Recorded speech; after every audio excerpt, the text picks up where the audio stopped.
Deus, em sua soberania, nos habilita a crer por intermédio da fé. Ele nos move de maneira que possamos amá-lo.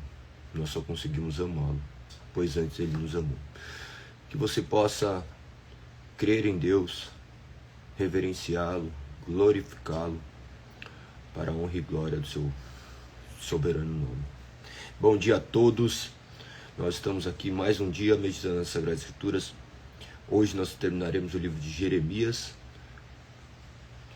Leremos o capítulo de número 52, depois nós vamos para Lamentações, capítulo 1 ao 3, que também é de autoria de Jeremias.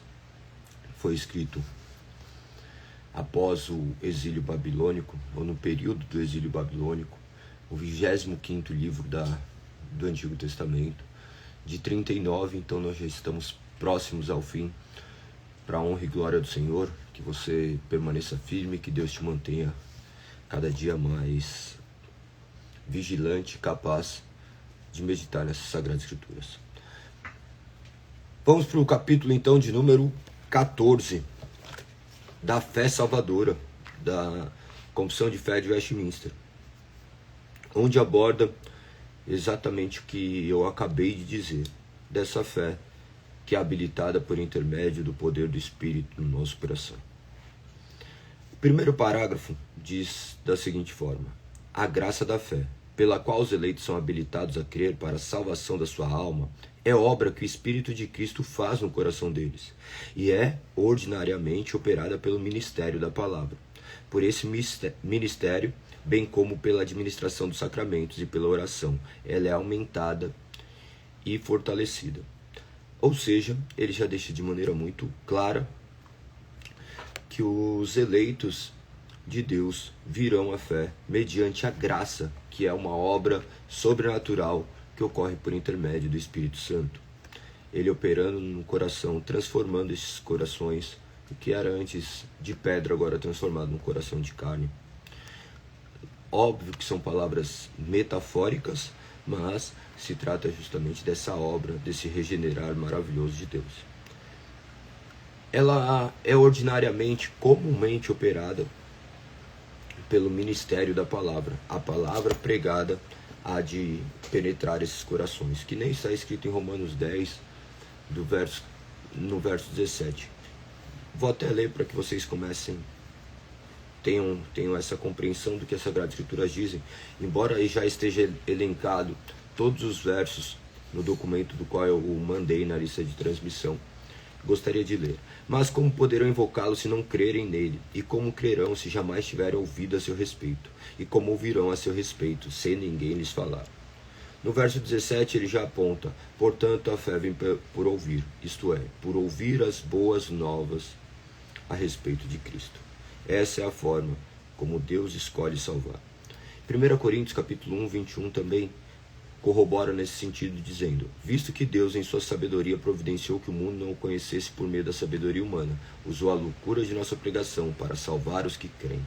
A loucura da pregação é um instrumento utilizado por Deus, é um meio utilizado por Deus para que essa palavra nos traga vida. Continua dizendo: por esse ministério, bem como pela administração dos sacramentos, pela oração, ela é aumentada e fortalecida. A oração e os sacramentos, quais são os sacramentos? A ceia e o batismo, nós chamamos comumente de meio de graça, de forma que essa é a forma como Deus se relaciona conosco. Então, aumentando e nos capacitando, nos fortalecendo para vivermos de maneira que o nome dele seja glorificado.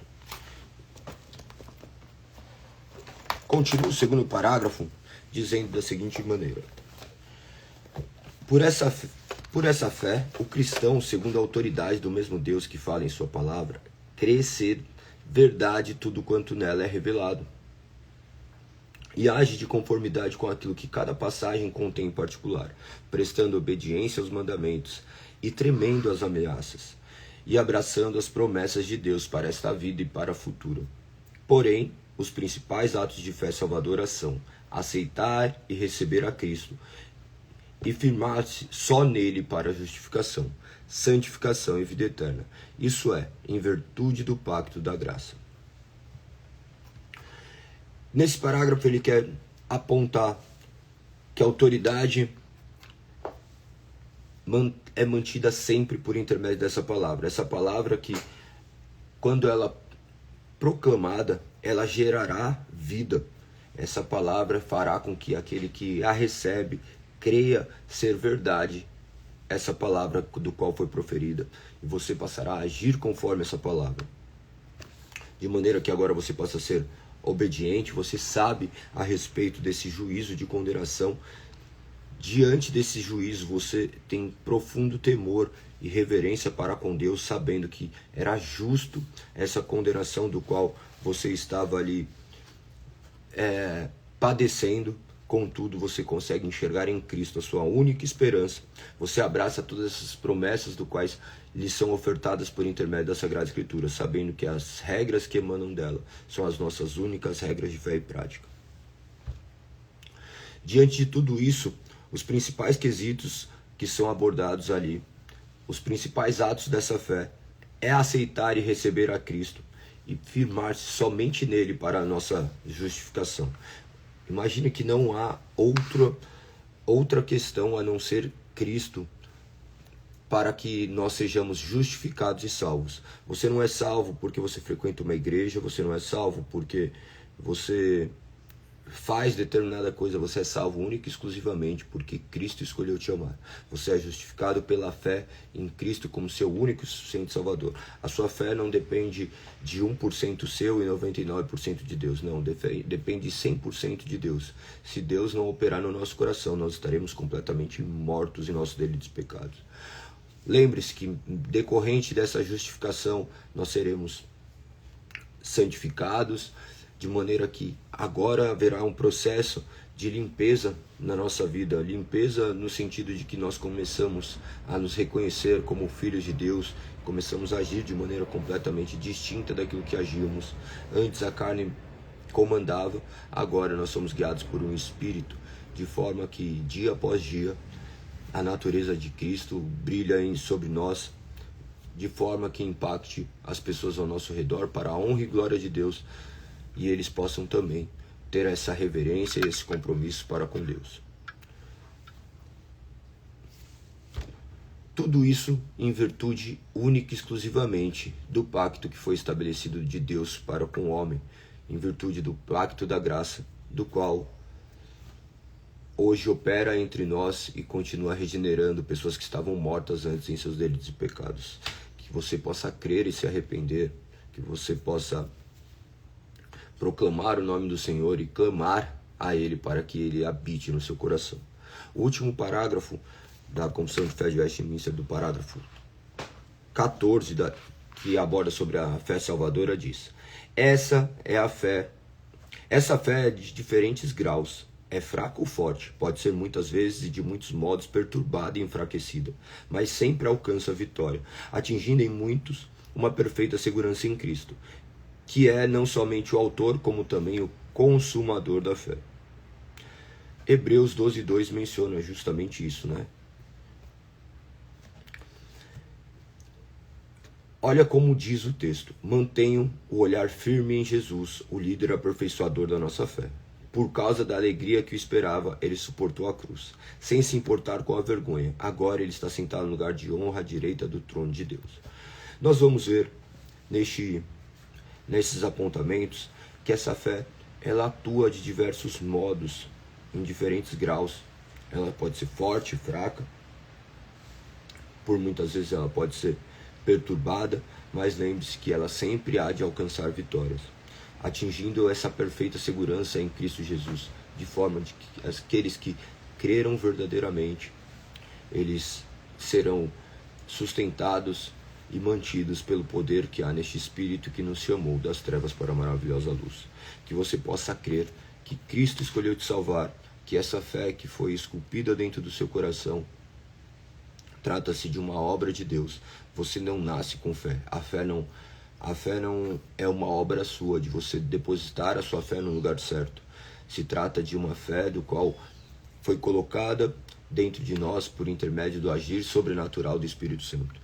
Então, pessoas que creem em outros deuses, eles não possuem a fé ao qual nós estamos mencionando aqui, porque nós estamos falando de uma fé que emana do Espírito Santo de Deus, do qual é um meio para que venhamos a crer verdadeiramente em Cristo como nosso único e suficiente Salvador. Pense que a salvação depende única e exclusivamente de Deus, porque Ele escolheu nos salvar, sabendo que nós estaríamos condenados.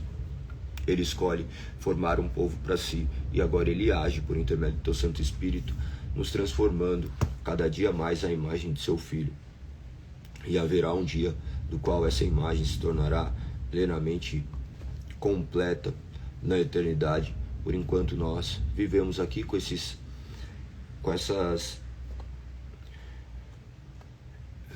Não são fagulhas com aquilo do qual Deus tem colocado em nós, nos capacitando para que Ele seja exaltado. Então, lembre-se, Deus é contigo, Deus habita dentro do seu coração, Ele escolheu fazer morada dentro de você, para que Ele seja glorificado. Reconheça-o como seu único e suficiente Salvador, reconheça o agir soberano na sua vida, seja grato. Olhe para a sua vida hoje e agradeça. Agradeça não de maneira generalizada, vou agradecer minha família, meu emprego e sei lá o que mais, pelo dia de hoje. Não, agradeça de maneira específica. Senhor, eu agradeço porque eu tenho um alimento sobre a minha casa, alimento sobre a minha mesa. Eu agradeço, Senhor, porque nós temos saúde. Eu agradeço, Senhor, porque eu consigo enxergar, eu consigo respirar. Agradeça as mínimas coisas e você verá como a sua sensação será completamente distinta. Por vezes nós esquecemos de agradecer diariamente, esquecendo que é uma dádiva. Hoje nós temos o velório de um amigo, faleceu com 46 anos, deixando filho, família.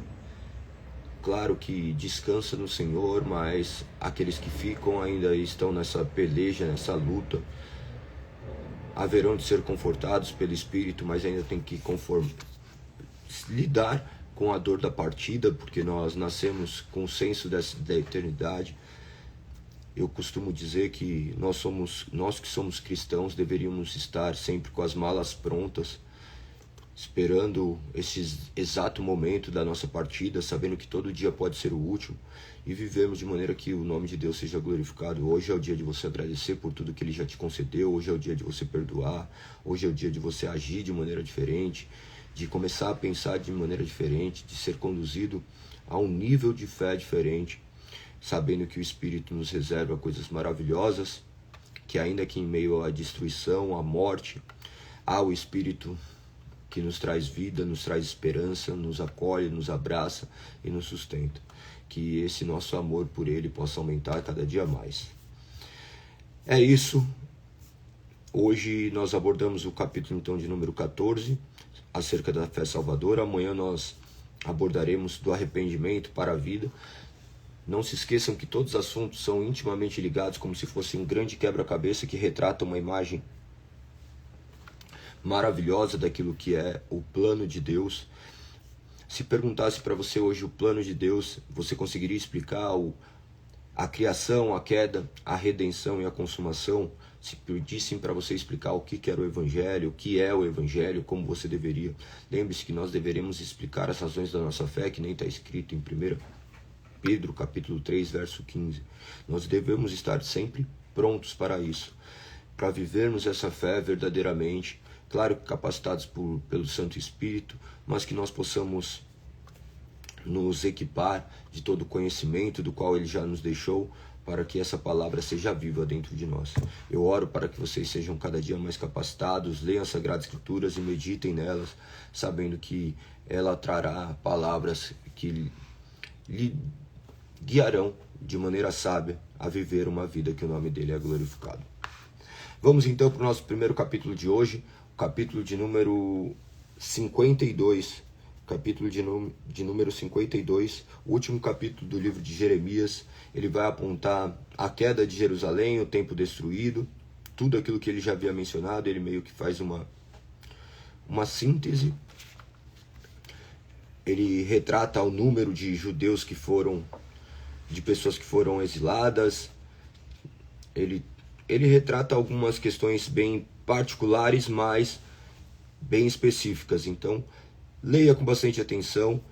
Ele trata também acerca do cuidado que Joaquim teve, que recebeu do rei da Babilônia, manifestando também o cuidado de Deus, porque ainda que esse cuidado venha das mãos de inimigos, a causa do qual nos concede esse privilégio, se trata desse Deus soberano que há de guardar os seus, conforme nós acabamos de ver, dessa fé salvadora que também preserva aquele que crê verdadeiramente em Cristo Jesus. Sabendo que crer verdadeiramente não parte de nós, não se esqueça, é uma obra soberana de Deus.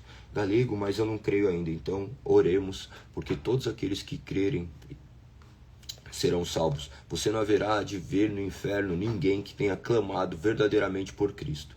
Da mesma forma que você não verá no céu ninguém que habite lá que não tenha confiado única e exclusivamente em Cristo Jesus, porque essa é a razão dos nossos destinos eternos. Ou nós habitaremos ao céu, ou nós habitaremos ao inferno. O inferno nós já merecíamos, o céu nós, sem merecermos, nós lá habitaremos por conta dessa graça, porque Deus escolheu nos salvar. Todas essas passagens que nós estamos lendo convergem nesse único ponto que se resume em Cristo Jesus como nosso Salvador, como nosso Redentor. Todas essas histórias visam apontar como um sinal para o grande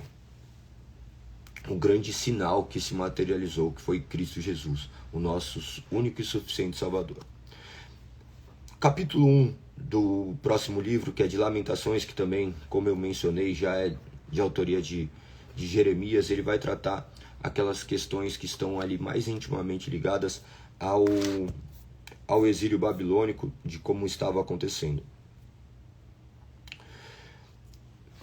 Alguns versos são bem profundos. Você vai ver uma mensagem ali de tristeza, uma mensagem também de esperança. Você vai abordar milhares de coisas que estão retratando o cenário que ele estava contemplando.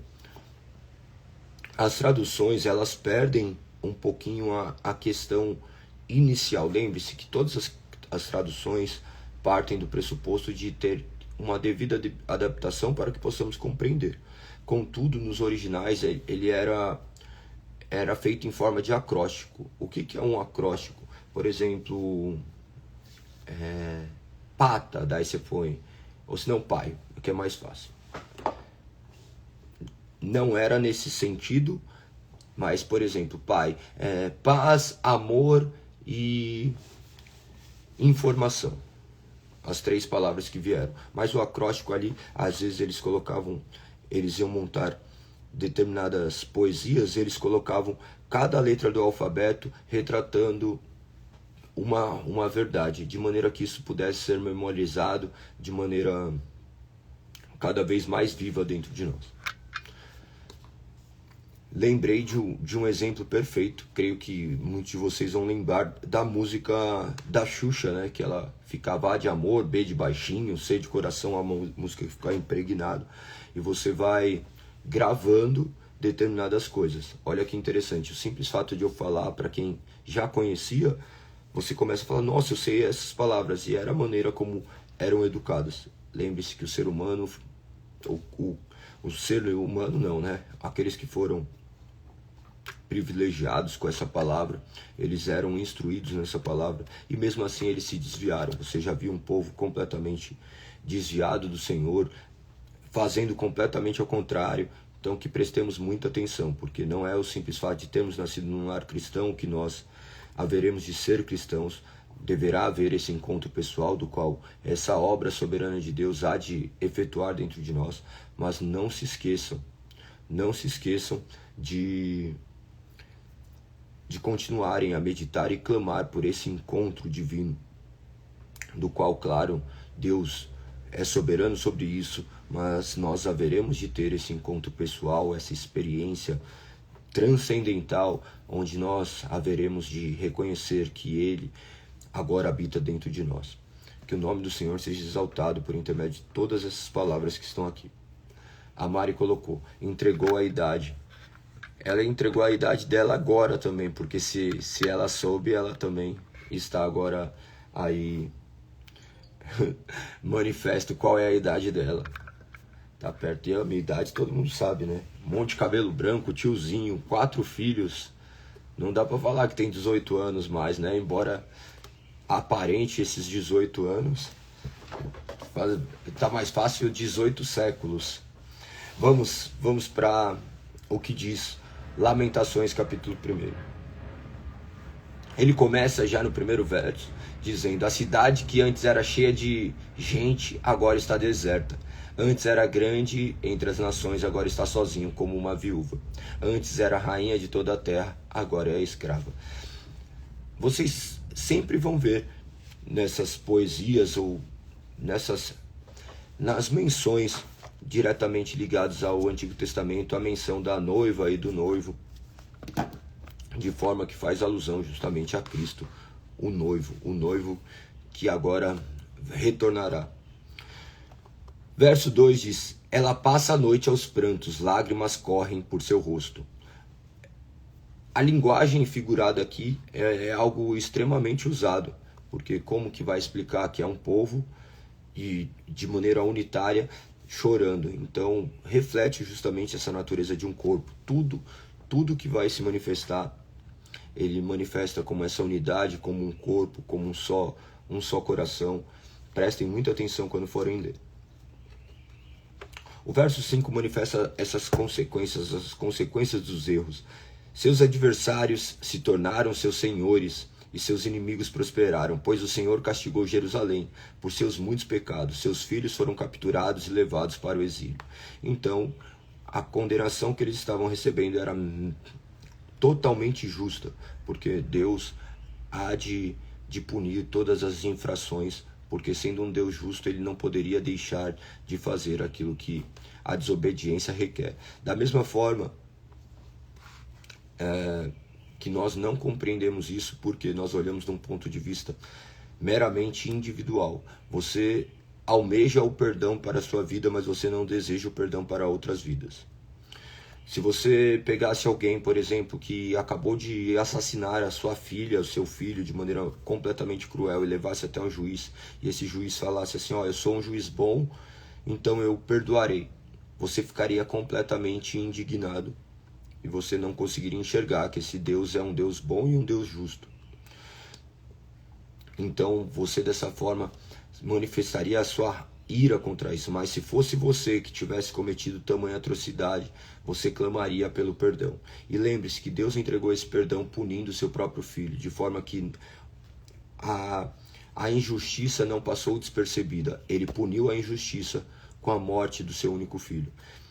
Imagina a dor de um pai vendo seu filho sofrer.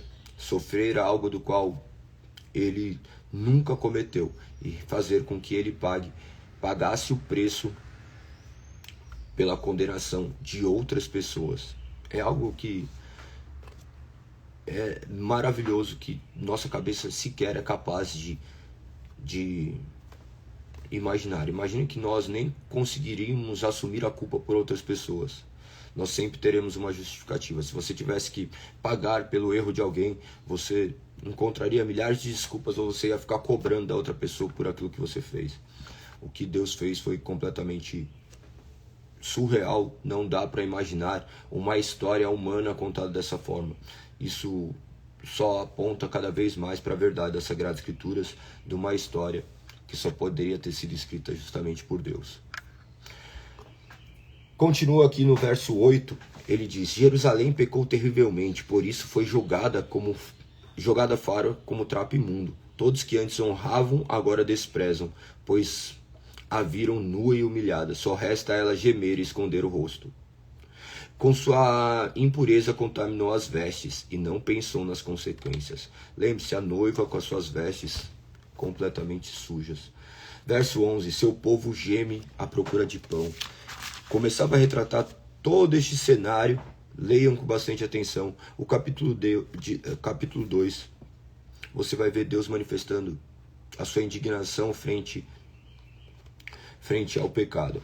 Em sua ira, o Senhor cobriu como uma sombra a bela Sião, a mais gloriosa das cidades de Israel. Foi lançada por terra das alturas dos céus no dia de sua grande ira.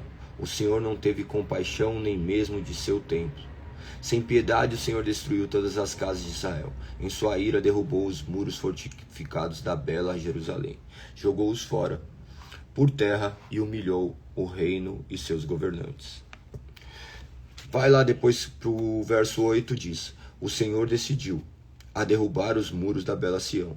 Traçou planos detalhados para sua destruição e o fez o que planejou. Por isso as fortificações e os muros caíram diante dele.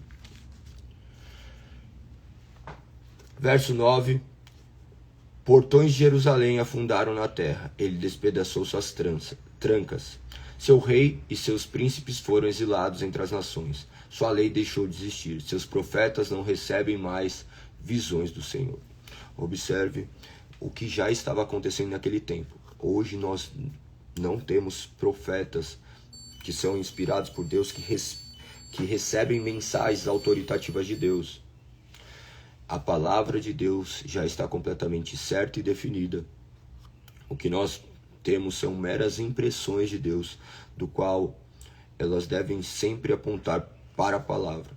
Nós não podemos falar de pessoas que possuem autoridade de falar sobre o que Deus diz ou não diz, a não ser se tenha capítulo e versículo.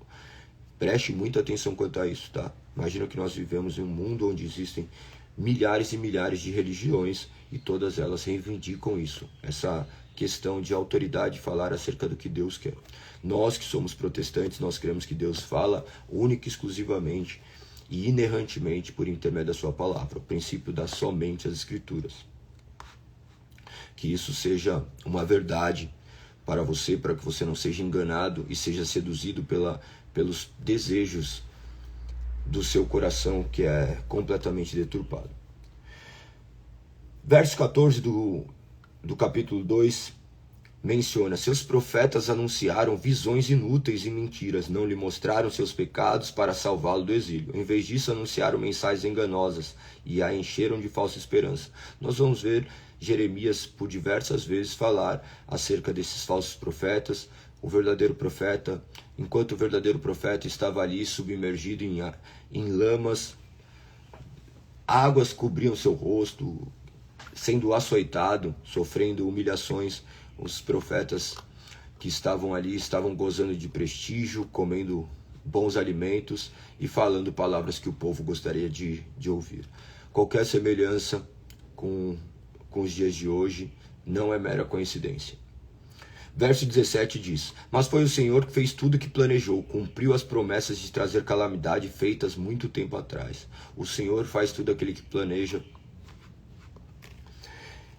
Ele ordena e nos capacita a executar tudo aquilo que Ele ordenou.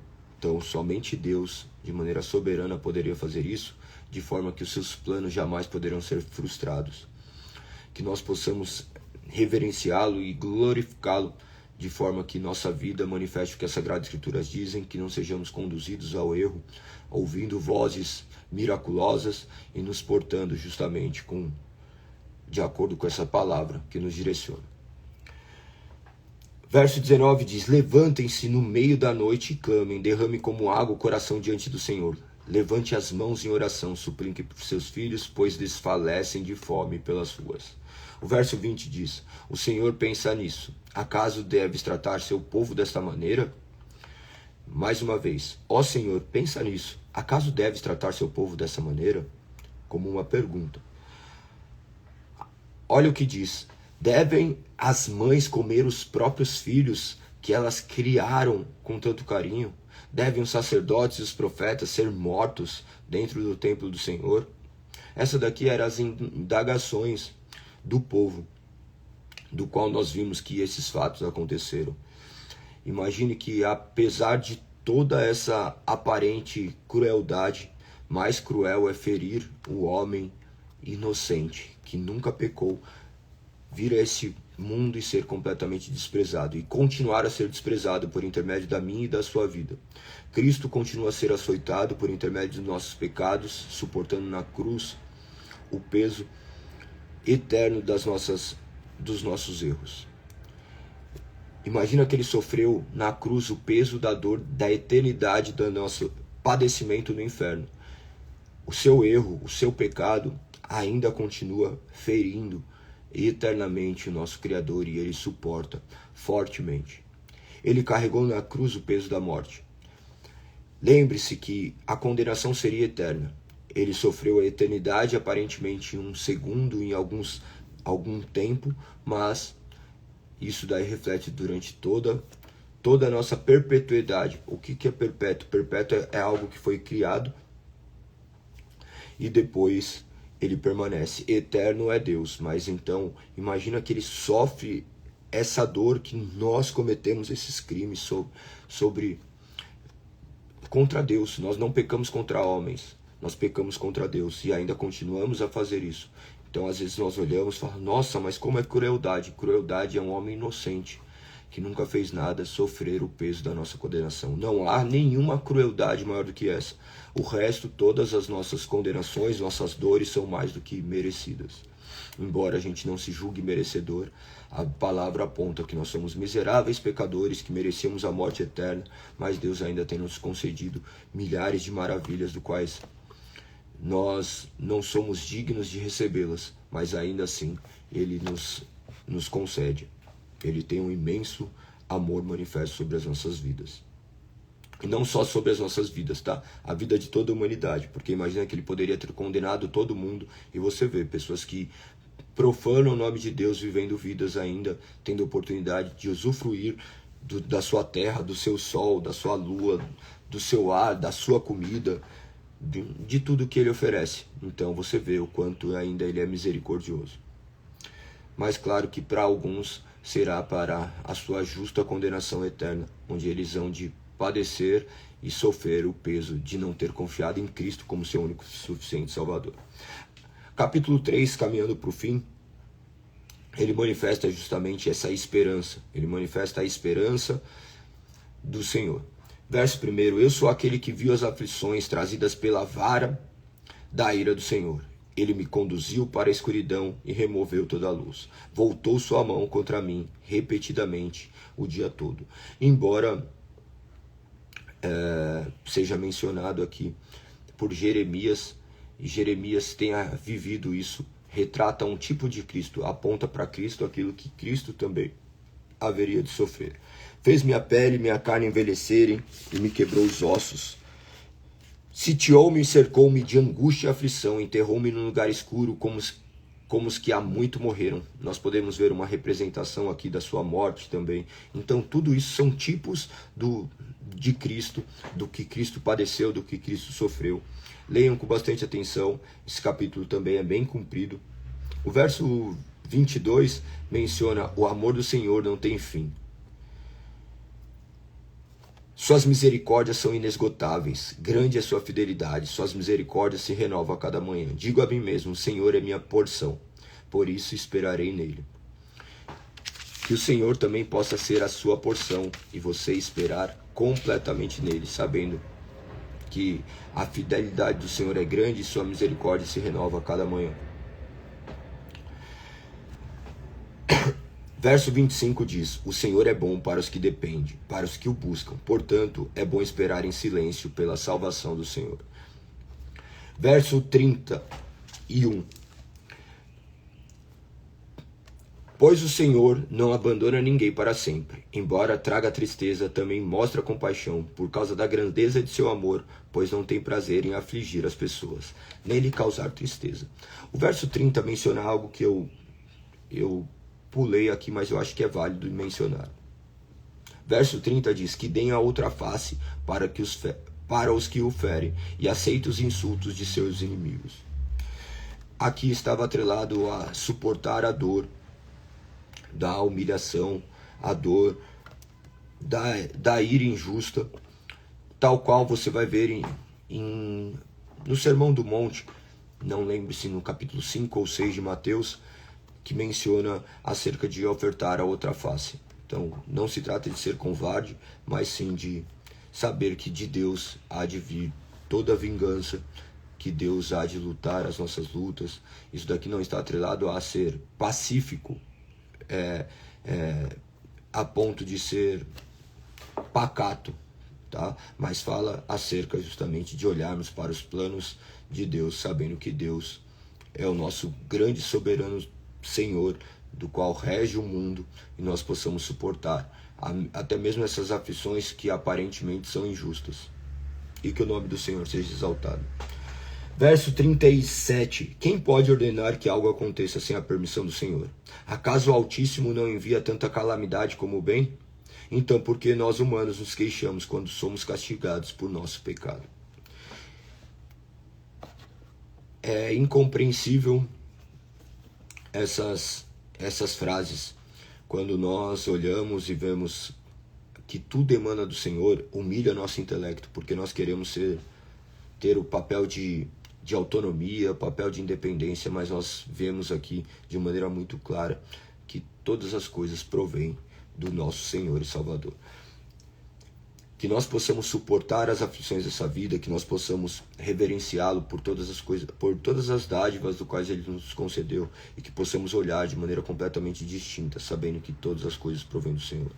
Que possamos ser obedientes e fiéis à sua palavra, continuarmos e perseverarmos na fé, capacitados pelo Santo Espírito.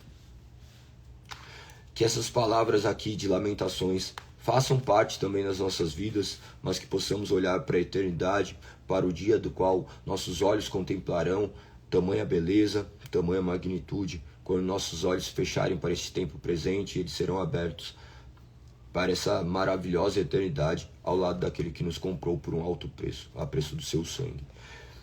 Verso 40 diz: em vez disso, examinemos nossos caminhos e voltemos para o Senhor.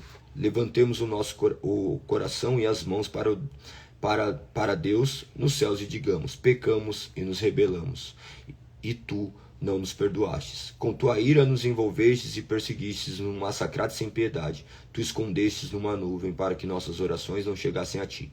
Como refúgio e lixo nos lançastes fora em meio às nações. Mas, contudo, Cristo veio nos resgatar, nos tirar deste lamaçal que nós estávamos vivendo. E agora nós somos resgatados por intermédio de Cristo Jesus, o sacrifício perfeito de Deus. Quando lerem o Antigo Testamento, não deixem de lembrar do que Cristo fez na cruz do Calvário. Termina dizendo o verso 46, Senhor, dá-lhe o que merecem por todo o mal que fizeram. Dá-lhe o coração duro e teimoso, e que tuas maldições caiam sobre eles. Perseguem tua ira e destrói sob os céus do Senhor. Ele está apontando justamente por aqueles que ele clamava para defender a causa, aqueles que estavam agindo contrário e a nação do qual Deus havia escolhido. Os inimigos de Jeremias, os inimigos de Israel, os inimigos de Deus. Saibam que, mais cedo ou mais tarde, todos aqueles que são inimigos confessos do Senhor haverão de receber o justo juízo de Deus. E nós haveremos de receber a justa misericórdia, porque deveria padecer sobre nós a condenação, mas Ele nos entregou a vida. Esse é o Evangelho, essa é a história de Deus. Essa é a palavra do qual nos redime, essa é a palavra do qual visa nos trazer vida. Que você possa continuar a ler e meditar, persista. Se você não leu a Bíblia ainda, continue a ler, persistir, que o Senhor te capacite. Nós em breve terminaremos essa longa jornada, nós poderemos glorificar o nome de Deus, pois nos capacitou a mais uma vez lermos e compreendermos e escutarmos a sua doce voz que emana das suas sagradas escrituras. Que você seja usado por Deus, que você seja capacitado por Deus. Tenha uma semana maravilhosa. Glorifique o nome do Senhor. Agradeça mais um dia. Tenha agora um momento de oração quando terminar. Medite no que foi dito. Nós estamos aqui já há 301 dias fazendo essa live todos os dias para a honra e glória do Senhor, visando única e exclusivamente a glória do nome dEle, e para que essa glória seja manifesta em nós, para que essa palavra flua de nós. Nós clamamos para que seu Santo Espírito haja. Somos dependentes dele, que ele nos governe, que ele nos dirija, que você seja conduzido pelo seu doce e santo Espírito, que você hoje possa crer que Ele escolheu morrer por você, que você se arrependa dos seus pecados e Ele opere no teu coração, mudando as inclinações do seu coração. É assim que eu agradeço ao Senhor e oro de maneira que Ele possa agir em nós e através de nós. Um beijo no coração, amanhã estaremos juntos, se assim Deus permitir. Que o nome do Senhor seja exaltado e glorificado. Fui, até amanhã, 5h59. Fui.